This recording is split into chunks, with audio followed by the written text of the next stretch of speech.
الحمد لله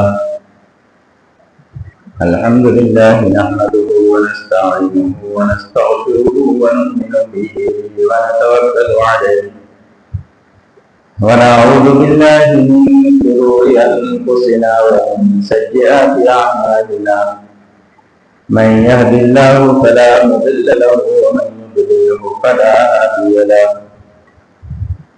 ونشهد أن لا إله إلا الله وحده لا شريك له ونشهد أن سيدنا ومولانا محمدا عبده ورسوله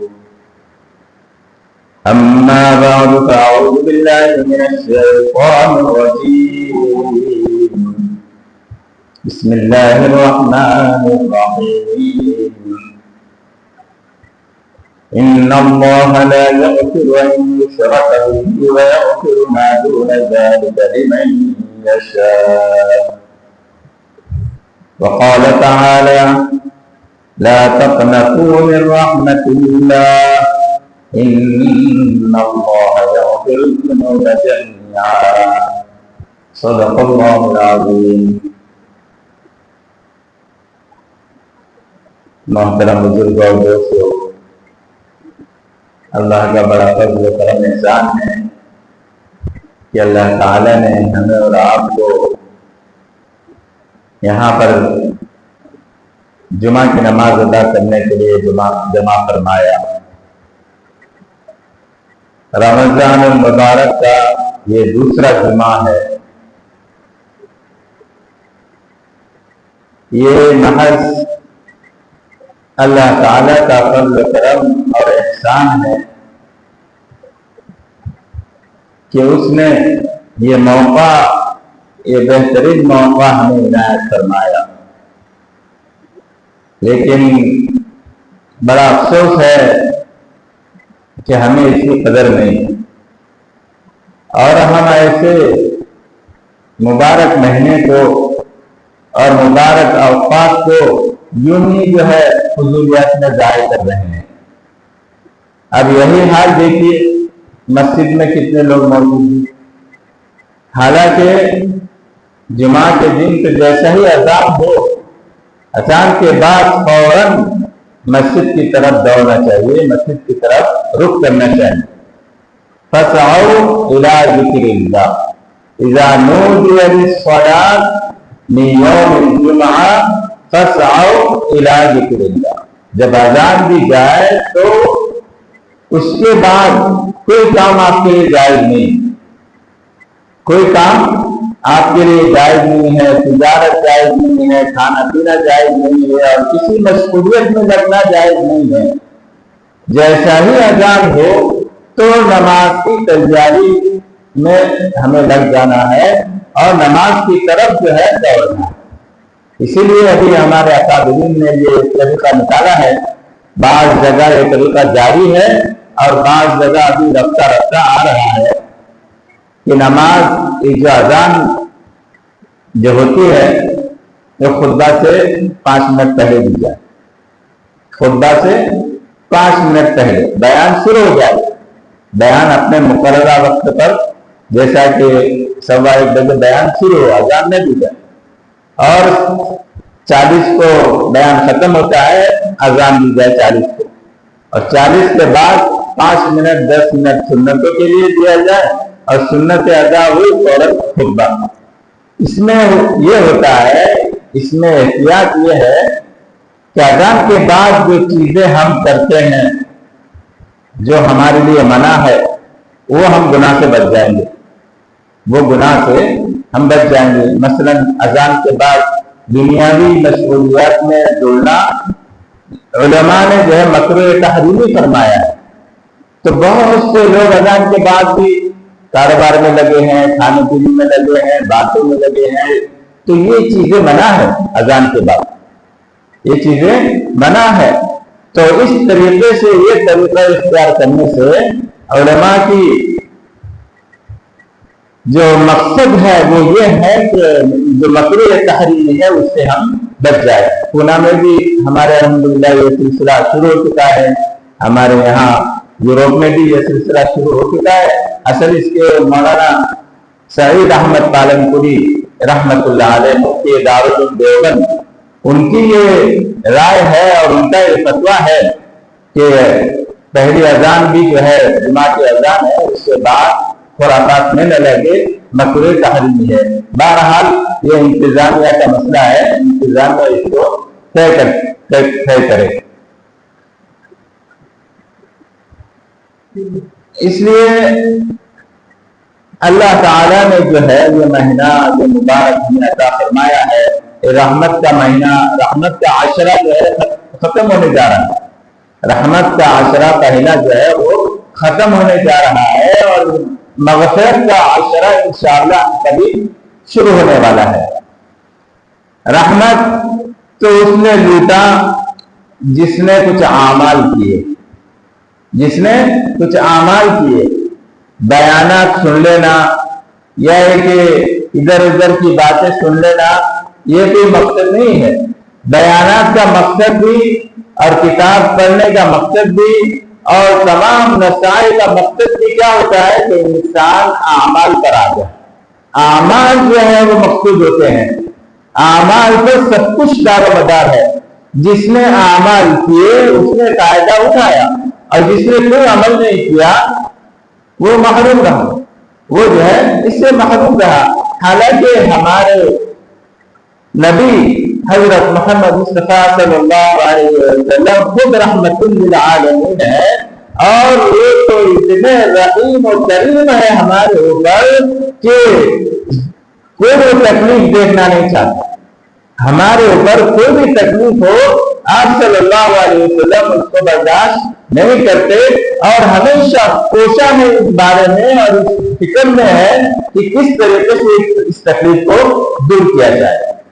آپ صلی اللہ علیہ وسلم خطبہ دے رہے ہیں، آپ صلی اللہ علیہ وسلم خطبہ دے رہے ہیں، اس میں ایک صحابی آتے ہیں، ایک آدمی داخل ہوتے ہیں، ان کے اوپر پورا لباس بھی نہیں ہے، ناک سے لے کر ذہنوں تک ہے، ناک سے لے کر گھٹنوں تک ایک لنگی پہنی ہوئی ہے، اور آپ صلی اللہ علیہ وسلم کو خطبے کے دوران جو ہے وہ آپ روکتے ہیں اور فرماتے ہیں کہ یا رسول اللہ، ہمارے تمام کے تمام جانور جو ہے مر چکے، اور اب یہ حالت ہے کہ ہمارا بھی جو ہے مرنے کی باری آ گئی، اس لیے کہ ہمارے علاقے میں بالکل بارش نہیں ہے، قحط پڑا ہوا ہے، قحط پڑا ہوا ہے۔ آپ صلی اللہ علیہ وسلم نے خطبے ہی میں جو ہے ہاتھ اٹھایا اور اللہ تعالیٰ آپ دعا فرمائی اللہ تعالیٰ سے، اللہم اغثنا غیثا مغیثا۔ فوراً جو ہے آپ صلی اللہ علیہ وسلم نے دعا مانگی اور ہاتھ اٹھائے، اللہم اغثنا اللہم غیثا مغیثا، یا اللہ بارش برسا دے۔ آپ صلی اللہ علیہ وسلم کے ہاتھ اٹھے ہوئے تھے، ابھی نیچے بھی نہیں آئے تھے، بارش شروع ہوئی، بارش گرنا شروع ہو گئی، اور اتنی بارش ہوئی کہ ماشاء اللہ سب کی ضرورتیں پوری ہو گئی۔ آئندہ ہفتے وہی صحابی آتے ہیں، آئندہ جمعہ کو وہی صحابی آتے ہیں، اور ان کی یہی حالت ہوتی ہے کہ آپ صلی اللہ علیہ وسلم خطبہ دے رہے ہیں، اور آپ صلی اللہ علیہ وسلم کو جو ہے خطبے کے دوران جو ہے روکتے ہیں اور فرماتے ہیں کہ یا رسول اللہ، اتنی بارش ہو گئی کہ بے قابو ہو گئے، سب طرف پانی ہی پانی ہے، اور ہم جو ہے اس سے اس کو جو ہے برداشت نہیں کر پاتے، بہت بارش ہو گئی۔ آپ صلی اللہ علیہ وسلم نے ان کو دیکھا اور فرمایا کہ تم تو وہی ہے نا جو گزشتہ ہفتے آئے تھے؟ کہا کہ ہاں میں وہی ہوں جو میں گزشتہ ہفتے آیا تھا۔ آپ صلی اللہ علیہ وسلم نے فوراً ہاتھ اٹھائے، اور ہاتھ اٹھا کر پھر آپ صلی اللہ علیہ وسلم نے دعا مانگی، اللہم حوالینا لا علینا، یا اللہ اب بارش کی جتنی ضرورت تھی ہمیں جو ہے پوری ہو گئی، اب اس بارش کا رخ جو ہے دوسری طرف موڑ دے، اس بارش کا رخ دوسری طرف موڑ دے، کیونکہ اب یہ بارش نفع بخش نہیں ہے، نقصان دے رہی ہے۔ بارش کبھی نفع بخش بھی ہوتی ہے اور کبھی نقصان دہ بھی ہوتی ہے۔ اگر ہمارے کھیت وغیرہ سب تیار ہے اور ماشاءاللہ بالکل ہم جو ہے پیٹ چکے ہیں، سب کچھ چکے ہیں، جب بارش ہوئی تو اس سے ہمیں نفع ہوگا، لیکن ہمارے کھیت اب ہرے بھرے ہیں، سب کچھ ہے، پھر بارش ہوئی تو نقصان بھی ہوتا ہے۔ تو بہرحال آپ صلی اللہ علیہ وسلم کی رحمت کا اندازہ لگائیے. آپ صلی اللہ علیہ وسلم کی رحمت کا اندازہ لگائیے کہ فوراً آپ صلی اللہ علیہ وسلم نے دعا مانگی اور اللہ تعالیٰ نے آپ کی دعا قبول کی، اس لیے کہ آپ کو یہ چیز جو ہے گوارا نہیں ہے کہ میری امت کو جو ہے کسی قسم کی کوئی تکلیف ہو، کسی قسم کی کوئی تکلیف ہو، نہ دنیاوی نہ دینی. آپ صلی اللہ علیہ وسلم نے دوسرے وقت جو ہے دعا فرمائے کہ یہ نفع بخش نہیں ہے بارش، اس لیے اللہ تعالیٰ اس کا رخ دوسری طرف موڑ دے. یہ آپ صلی اللہ علیہ وسلم کی رحمت ہے. عزیز دوستو، ایسے رحم اور ایسے رحمت والے نبی ہم کو ملے ہیں اور ہم انہیں کی جو ہے نافرمانی کرتے ہیں، دوسروں کے غیروں کے طریقوں کو ہم نے اختیار کر رکھا ہے اور ایسے رحمت والے نبی کے طریقوں کو ہم نے چھوڑ رکھا ہے. ٹھیک عزیز دوستو، یہ بات جو ہے رحمت والا عاشرہ جو ہے قریب الختم ہے. ہمیں جو ہے مغفرت کی تیاری کرنا ہے کہ اللہ تعالی ہماری مغفرت فرما دے. رمضان کے مہینے میں کثرت سے جو ہے اللہ تعالی مغفرت فرما دے. رمضان کے مہینے میں ہر رات کو اللہ تعالی یہ ندا منادی جو ہے فرشتوں سے آپ اللہ تعالی جو ہے یہ ندا دلواتے ہیں اور یہ آواز لگواتے ہیں کہ حل من مستغفرین، حل من ہے کوئی مغفرت طلب کرنے والا کہ اس کی مغفرت کی جائے. اللہ تعالیٰ فرشتوں کے ذریعے سے یہ آواز لگا رہے ہیں کہ ہے کوئی مغفرت کرنے والا کہ اس کی مغفرت کی جائے، ہے کوئی رزق کو طلب کرنے والا کہ اس کی روزی میں برکت کی جائے، ہے کوئی اپنے کوئی ضرورت کو مانگنے والا کہ اس کی ضرورت پوری کی جائے. ادھر تو ندا دے رہے ہیں اللہ تعالیٰ اور اللہ تعالیٰ کی طرف سے آواز آ رہی ہے اور ہم سو رہے ہیں. ہمیں کچھ پتہ ہی نہیں کیا ہو رہا ہے، ہمیں کچھ پتہ ہی نہیں کیا ہو رہا ہے. عزیز دوستو، اللہ کا ایک غیبی نظام ہے، اللہ تعالیٰ کا ایک غیبی نظام ہے. وہ غیبی نظام جو ہے ہماری طرف متوجہ ہے اور ہمیں اس کا کوئی احساس ہی نہیں. اور فرماتے ہیں کہ ہر رات میں اور دن میں رمضان میں اللہ تعالیٰ دعا قبول فرماتے ہیں. اللہ تعالیٰ جو ہے دعا قبول فرماتے ہیں. اب ہم یہ ہے کہ اگر ہم نہ مانگے تو بھی کس کا نقصان ہمارا ہی ہے. اللہ تعالیٰ نے ہمیں مواقع دیے ہیں، مغفرت کے موقع دیے ہیں، رحمت کے موقع دیے ہیں، رزق کی تنگی کے دور کرنے کے موقع دیے ہیں اور بیماری کے دور کرنے کے مواقع اللہ تعالیٰ نے دیے ہیں. لیکن وہ موقع آتے ہیں اور چلے جاتے ہیں اور ہم کبھی افسوس جو ہے ملتے رہتے ہیں. تو افسوس کرتے رہتے ہیں کہ یا اللہ میری رزق میں برکت نہیں، یا اللہ میں بیمار ہوں، میں پریشان حال ہوں. ارے بھائی موقع آیا تھا، آپ نے اس کو غنیمت نہیں سمجھا. اس لیے میرے عزیز دوستو، یہ موقع جو ہے بہت غنیمت سمجھا. رمضان کا جو مبارک عشرہ آ رہا ہے مغفرت کا، اللہ تعالیٰ بہانے سے اللہ تعالیٰ بہت جو ہے تھوڑی تھوڑی دیر پر جو ہے مغفرت فرماتے ہیں. جب رمضان کا مہینہ ختم ہو جاتا ہے تو اللہ تعالیٰ اعلان فرماتے ہیں کہ جتنے بھی روزے دار ہیں تمام کی مغفرت کر دو. اس لیے کہ مظلوم جب کام ختم کرتا ہے تو اس کو اس کی اجرت دی جاتی ہے، اس کو اس کی مزدوری دی جاتی ہے. میرے بندوں نے جو ہے پورا مہینہ روزہ رکھا اور بس ان کی اجرت اور ان کی مزدوری یہی ہے کہ ان کی مغفرت کی جائے، ان کی مغفرت کی جائے. اور روزہ داروں کے لیے اللہ تعالیٰ نے ایک اسپیشل دروازہ رکھا ہے جنت میں داخل ہونے کا، وی آئی پی دروازہ ہوتا ہے. بات تو وی آئی پی ہوتا ہے، very very important personality. Very important personality جو اہم شخصیات ہوتی ہیں ان کے داخلے کا ایک راستہ ہوتا ہے، ایک دروازہ ہوتا ہے ہر جگہ پر. جس میں ایئر میں دیکھیے اور جگہ دیکھیے، آفسوں میں دیکھیے، تو ان کے لیے اسپیشل دروازہ ہوتا ہے. تو اللہ تعالیٰ نے روزہ داروں کے لیے ایک دروازہ رکھا ہے، وی آئی پی. وہ دروازے سے صرف روزہ داری داخل ہوگے. قیامت کے دن اعلان ہوگا کہ روزہ دار اس دروازے سے جنت میں داخل ہو جائے. لیکن روزہ دار وہی روزہ دار ہوں گے جنہوں نے صحیح روزہ رکھا ہے، جنہوں نے اپنے روزے کو آداب کا لحاظ رکھتے ہوئے اپنے روزے کو پورا کیا ہے. ورنہ بھوکے اور پیاسے رہنے سے کوئی مطلب نہیں. بھوکے اور پیاسے رہنے سے کوئی مطلب نہیں ہے۔ بہرحال عزیز دوستو، یہ عشرہ جو آ رہا ہے بڑا اہم عشرہ ہے، بڑا اہم دن ہے۔ ہم اپنی اور اپنے رشتہ داروں کی اور اپنے مرحومین کی مغفرت کروا لیں۔ یہ بہت بہترین موقع ہے۔ اگر ہماری مغفرت نہیں ہوئی تو ہم سے زیادہ خسارے والا اور گھاٹے والا کوئی نہیں ہے۔ آپ صلی اللہ علیہ وسلم کی حدیث جو مشہور ہے کہ آپ صلی اللہ علیہ وسلم منبر پر چلے، حضرت جبرائیل علیہ السلام نے بددعائیں کی اور آپ صلی اللہ علیہ وسلم نے اس پر آمین کہا۔ اس میں سے ایک بددعا یہ بھی ہے کہ جس نے رمضان کا مہینہ پایا اور اس کی مغفرت نہیں ہوئی وہ ہلاک ہو۔ آپ حضرت جبرائیل علیہ السلام فرماتے ہیں کہ جس نے رمضان کا مہینہ پایا اور اس کی مغفرت نہیں ہوئی تو اس کے ہلاکت میں کوئی شک نہیں ہے۔ آپ صلی اللہ علیہ وسلم اس پر آمین کہتے ہیں۔ آپ صلی اللہ علیہ وسلم ادھر تو شفیق ہے، ادھر تو رحمت والے ہیں اور اپنی امت کے لیے خیرخواہ ہیں، اور یہاں حضرت جبرائیل علیہ السلام کی بددعا پر آپ صلی اللہ علیہ وسلم سختی اور آمین فرما رہے ہیں، اس لیے کہ اس سے زیادہ کوئی بدنصیب نہیں ہے کہ اس کو یہ مبارک موقع ملا اور اس نے مغفرت نہیں فرمائی۔ روزانہ جو اعلان ہوتا ہے آؤ بھائی لے جاؤ، آؤ لے جاؤ، آؤ لے جاؤ، اگر آپ نہیں آئے تو کس کا نقصان ہے؟ روزانہ اعلان ہوتا ہے کہ ہر کوئی مغفرت چاہنے والا، ہر کوئی اپنی بخشش کرانے والا، لیکن ہم نے اگر ہماری بخشش نہیں کرائی تو ہم سے زیادہ نقصان دہ کون ہو سکتا ہے؟ تو اس میں آپ صلی اللہ علیہ وسلم بھی کہہ رہے ہیں کہ بھائی جس نے مغفرت نہیں ہوئی اس کی تو اس سے زیادہ افسوسناک اور اس سے زیادہ خسارے والا کوئی نہیں۔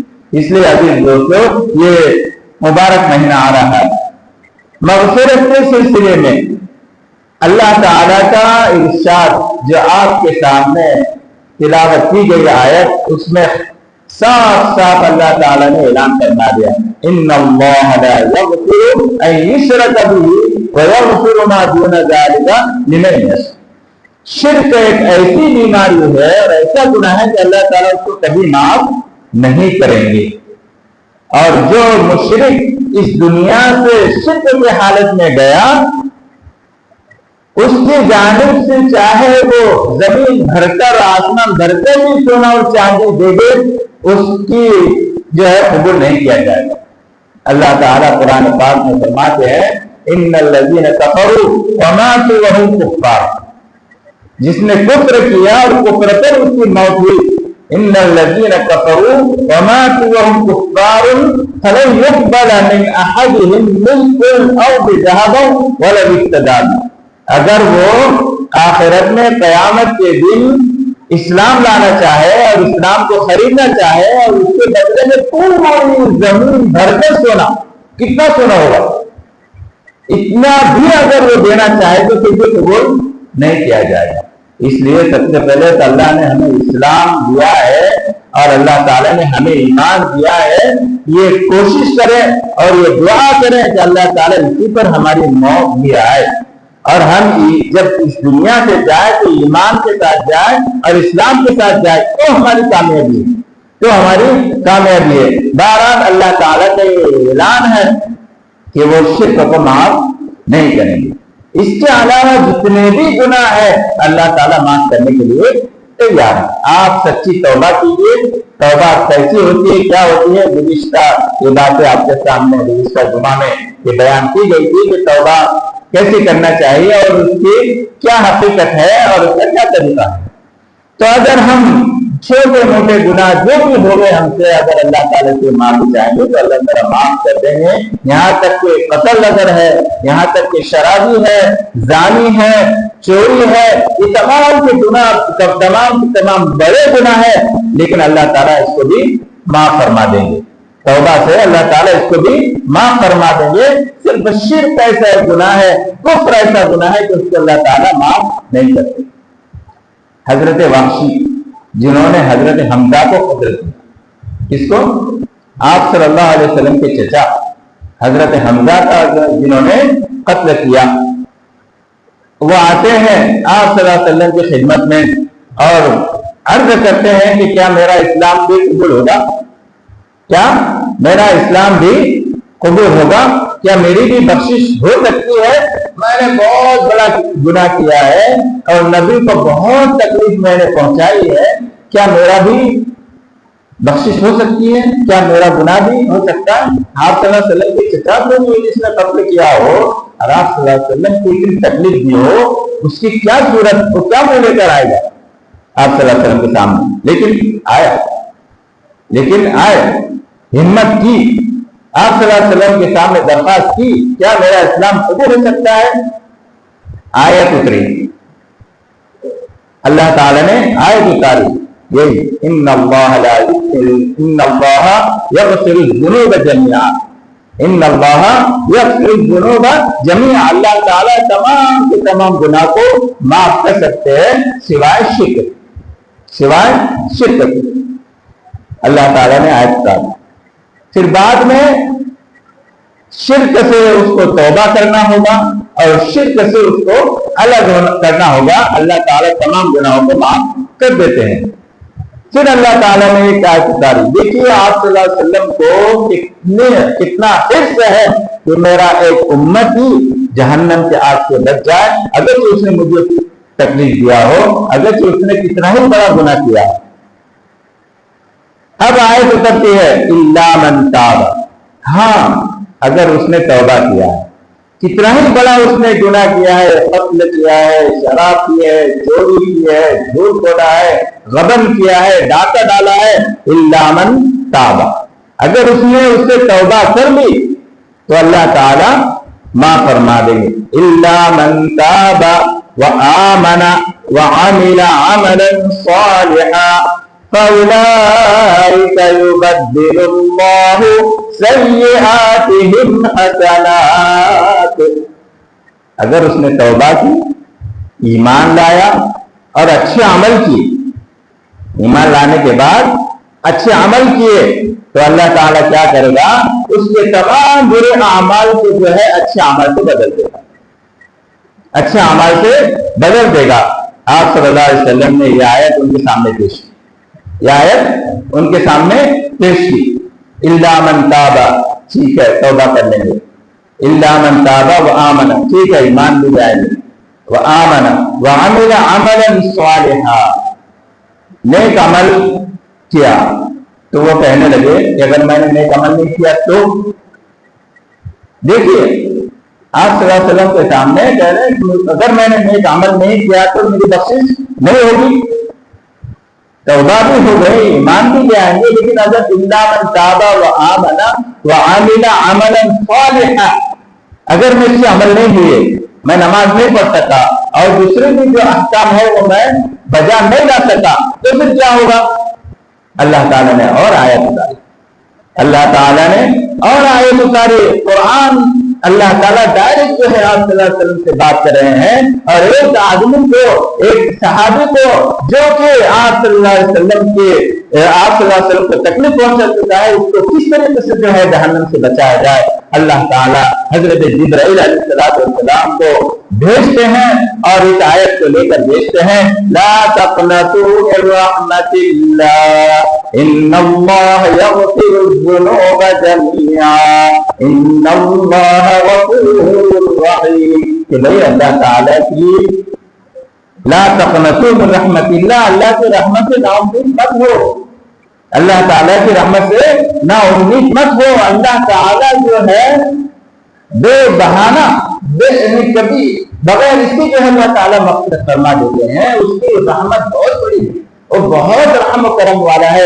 اگرچہ آپ نے توبہ کیا، ایمان لے آئے اور عمل صالح نہیں بھی کیے، پھر بھی اللہ تعالیٰ سے امید رکھو کہ انشاءاللہ اللہ تعالیٰ آپ کو مغفرت فرما دیں گے۔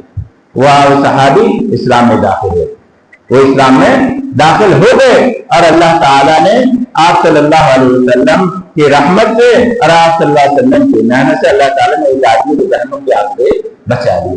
تو یہ ہے حدیث دوستو، اب اللہ تعالیٰ لا تقنطوا من رحمت اللہ ان اللہ یغفر الذنوب جميعا انہ هو الغفور الرحیم، قیامت کے دن اللہ تعالیٰ کی مغفرت عام ہوگی، ایسی مغفرت عام ہوگی اور اس میں آپ صلی اللہ علیہ وسلم کی محنت ہوگی۔ حضرت عائشہ صدیقہ رضی اللہ تعالیٰ عنہ فرماتی ہے کہ آپ صلی اللہ علیہ وسلم نے فرمایا کہ وہ عائشہ قیامت کے دن اگر میری ضرورت پڑے تو مجھے کوئی صراط پر ڈھونڈنا، اور اگر میری ضرورت پڑے تو میزان پر ڈھونڈنا، اور اگر میری ضرورت پڑے تو آب کوثر جہاں حوض کوثر ہے وہاں ڈھونڈنا، اس لیے کہ تمام جگہ کے اوپر میں اپنی امت کے لیے محنت کر رہا ہوگا، اپنی امت کے لیے سفارش کر رہا ہوگا، اور اپنی امت کی مغفرت کر کے میں انہیں جنت میں بھیج رہا ہوں، میں انہیں جنت میں بھیجا ہوگا۔ ایک آدمی ہے جس کے پاس بہت کچھ نیکیاں ہے، صرف ایک نیکی اس کو گھٹ رہی ہے، کتنی؟ ایک نیکی جنت میں جانے کے لیے اس کو گھٹ رہی ہے۔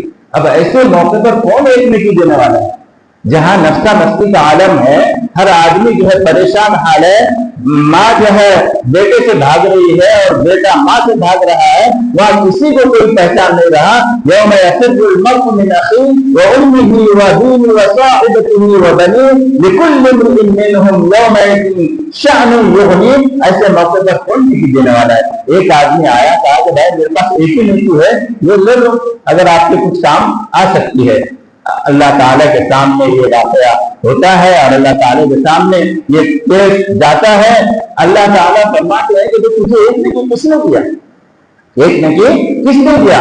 کہا کہ فلاں شخص نے۔ اللہ تعالیٰ فرماتے ہیں کہ بلاؤ، اللہ تعالیٰ فرماتے ہیں کہ بلاؤ اس کو، پھر تو نے کیوں نیکی اس کو دیا؟ کہا کہ یا اللہ میرے پاس ایک نیکی تھی، میرے کوئی کام آنے والی نہیں تھی، میں نے اس کو دے دیا۔ اللہ تعالیٰ فرماتے ہیں کہ آج مجھ سے زیادہ انصاف کرنے والا اور مجھ سے زیادہ سخی کوئی نہیں ہے، یا تم بھی جنت میں چلے جاؤ اور تم بھی جنت میں چلے جاؤ۔ یہ اللہ تعالیٰ کی جو ہے مغفرت کا اندازہ ہے، اور اللہ تعالیٰ کی جو صفت رحمان ہے وہ وہاں ظاہر ہوگی۔ دنیا میں تو اللہ تعالیٰ رحیم ہے، لیکن صفت رحمان جو ہے وہ ظاہر ہوگی۔ بہرحال عزیز دوستوں، کہنے کا مقصد یہ ہے کہ رمضان کے ایام گزر رہے ہیں، رحمت کا تو عشرہ گزر چکا، اب مغفرت کا عشرہ آ رہا ہے۔ اس مغفرت کے عشرے میں خوب کوشش کیجیے، خوب اللہ تعالیٰ سے دعا مانگے کہ اللہ تعالیٰ ہماری اور ہمارے رشتہ داروں کی، ہمارے مرحومین کی، سب کی جو ہے اللہ تعالیٰ مغفرت فرما دے، اور اس کے لیے بہترین ذریعہ جو ہے اعتکاف۔ اللہ تعالیٰ اگر توفیق دے دے تو اعتکاف میں بیٹھ جائے، جو اعتکاف میں بیٹھ گیا اس کی 100% گارنٹی ہے کہ انشاءاللہ اللہ تعالیٰ اس کی دعا کو قبول فرمائیں گے، مغفرت فرمائیں گے۔ اس لیے کہ ابھی تک تو ہم دروازے تک آ کر جو ہے اللہ تعالیٰ سے مانگتے تھے، اب ایک دم گھر میں گھس گئے، اب ایک دم گھر میں گھس گئے تو بغیر ملے انشاءاللہ وہ اللہ تعالیٰ آپ کو واپس نہیں کریں گے۔ بہرحال اللہ تعالیٰ ہمیں اور آپ کو ان باتوں پر عمل کرنے کی توفیق عطا فرمائے، اور اللہ تعالیٰ مبارک مہینے میں ہمارے بڑوں کی، ہمارے بچوں کی، ہمارے مرحومین کی، سب کی اللہ تعالیٰ جو ہے بار بار مغفرت فرمائے۔ آمین۔ وما علینا الا البلاغ۔